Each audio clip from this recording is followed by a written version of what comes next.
আজকে আমি রান্না করব ডিম দিয়ে এঁচোড়। তো এইখানে আমি 6খানা ডিম নিয়ে নিয়েছি। ডিমগুলো ফাটিয়ে নেব, ফাটিয়ে নুন দিয়ে ফেটে নেব। তো এই যে ডিমগুলো আমি ফাটিয়ে নিয়েছি, সাথে একটা ডিম অ্যাড করেছি। 6টা ছিল, 7টা দিয়ে দিয়েছি। এবার কাঁটা চামচ দিয়ে ডিমটা লবণ দিয়ে ভালো করে মিক্সড করে নিলাম। তো এইখানে কড়াইতে আমি দিয়ে দিচ্ছি গরম জল আর একটা স্ট্যান্ড দিয়ে দিয়েছি। এবার একটা ছোট থালা বসিয়ে দিলাম, তার উপরে ডিমগুলো দিয়ে দিলাম। আর যে ঢাকনাতে যে ফুটোটা ছিল ওইখানটায় আমি একটা টিস্যু দিয়ে আটকে দিয়েছি। দেখো কি সুন্দর ফুলেছে ডিমটা। এই যে ডিম ভাপা আমার রেডি হয়ে গেছে। এবার আমি ডিমটাকে গ্যাস থেকে অফ করে ডিমটাকে নামিয়ে নেব।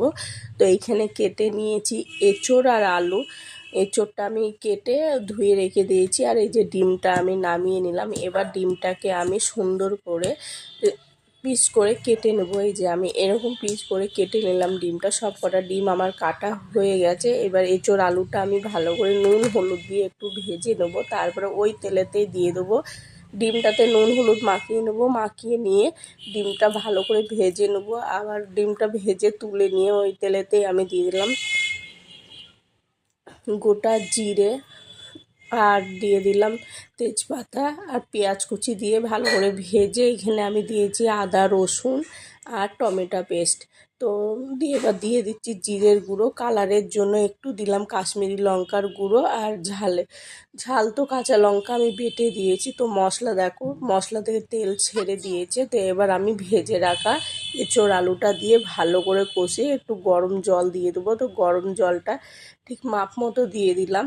এই যে দিয়ে দিয়েছি। তো ঝোলটা আমার রেডি হয়ে গেছে। এবার ডিমগুলো দিয়ে দিলাম। ডিমগুলো দিয়ে কিছুক্ষণ ফুটিয়ে নেব, কারণ ঝোলটা একটু রাখতে হবে, নাহলে ডিমে সব টেনে নেবে, শুকিয়ে যাবে, তাহলে আর মাখো মাখো ভাবটা হবে না। তো এই যে আমি এখানে আমার তরকারি রেডি।